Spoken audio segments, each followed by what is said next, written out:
but I've definitely seen you on Instagram before. Yeah. So I know you post educational content or psychology for trading. Yeah. What is like your major focus on the social media side? Okay, for sure. So my main focus on the social media side as far as YouTube is education as far as trading.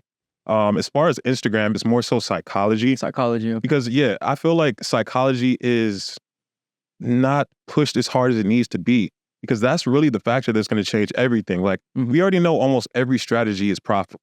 It's the person's mindset that allows them to actually achieve it based off of like getting rid of the mental blockages and the baggage that's holding you back, Exactly. Yeah. Like the biggest thing I always hear is you need to master yourself, right? Yeah. Like that's really the biggest thing. Yeah. And that topic goes so deep, man. But like, I feel like a lot of traders, if they just focused on, like, for example, the book Think and Grow Rich really started me on that path where it just opened my mind to like, whoa, I'm wasting so much of my mental energy, focused on the negative, like visualization, right? Exactly. And I'm focused on what I don't want. So I'm like, what if I fail this challenge? What if I get a similar result to the past? And when you really think about it and you pull back to the present moment, you now have control. So what my approach is trying to get back to the conscious awareness. I think that's the biggest thing that helped me through my trading. So let's go back to your journey as a trader. So you remember you told me you were in the studio, your friend showed you the MT4 terminal. Yeah. That's clearly like the moment where you're like, okay, yeah, and what is this software? You know what I'm saying? Like, this is crazy. So do you feel like your music experience, mastering, engineering and DAWs, everything like that, do you think that helped you translate over into MT4? Yeah. To your success as being a day trader?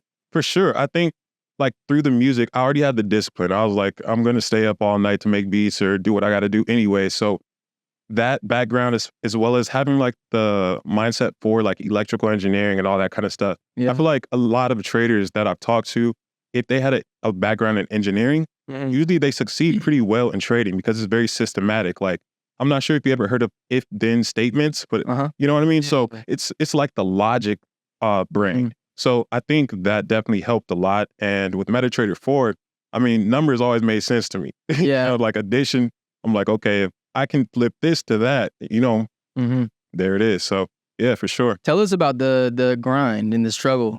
So when you first started, what was it like for you? Yeah. Were you, how bad of a trader were you? How hard was it? Yeah. So when I first started trading, I mean, I feel like it was like everybody else where I basically put money in MetaTrader 4, I click buy or sell, How much see money? how it goes. So I started with $1,000. Okay. And it's a funny story I was actually telling my friends the other day, but me and my now fiance, we basically put like $1,000 in an account and we each were trading. We didn't know how news actually affected the markets. We were actually trading during the election. So we put buy on, I put buy on like a one lot order. She put a sell, I think. And so you're trading two different accounts? Correct, yeah. So we both had our own accounts and we had two totally different experiences.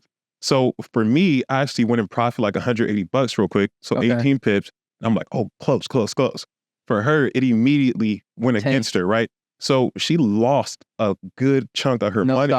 No stop loss, because we didn't understand it. So it was funny, like looking back on it now, but that's really what started everything for me. Because I'm like, okay, how did I achieve this in such little time?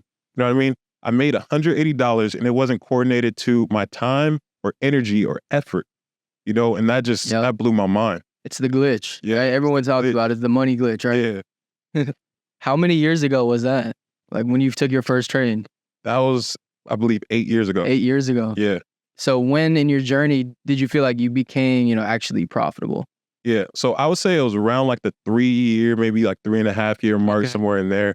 The first 2 years, I mean, just throw it in a garbage bag. It's just like, over. Yeah, you're just trying to sort through, all the nonsense you see online and trying to follow the glitz and glamour.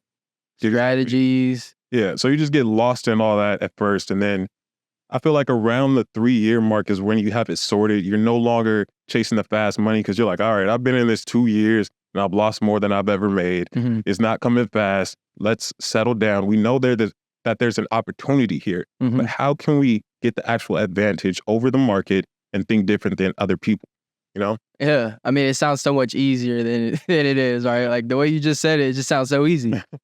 Yeah, it definitely sounds easy when you say it, but I mean, it's more so of like the choices in every single moment that you make. Mm. You know, there's a quote I always say by Einstein, but doing the exact same thing and expecting a different outcome is insanity. Yep. So if you can really grasp that concept early on in your journey, you can realize that if you can stop yourself from the mistakes, like everyone has to make mistakes, right? But learn quicker from your mistakes. Yeah. Don't allow yourself making the same one. Yeah, don't make the same one 10 times in a row and be like, oh, I thought over leveraging was going to work this time. Yeah. Logically, it's not. So I always tell, my traders now is like, be logical, be rational, and always think worst case scenario as far as risk management. Mm-hmm. Because everyone wants to think positive, like, oh, this trade can go for 20% and, everything will be great. My life will be amazing. But what's the downside to that? There's a risk to everything. And we a lot of times don't focus on it. So if you look at people like Ray Dalio, he always focuses on the risk more than the reward. You know what I mean? That's the only thing you can control. Exactly. You can't control the reward. Exactly. And that's the biggest thing.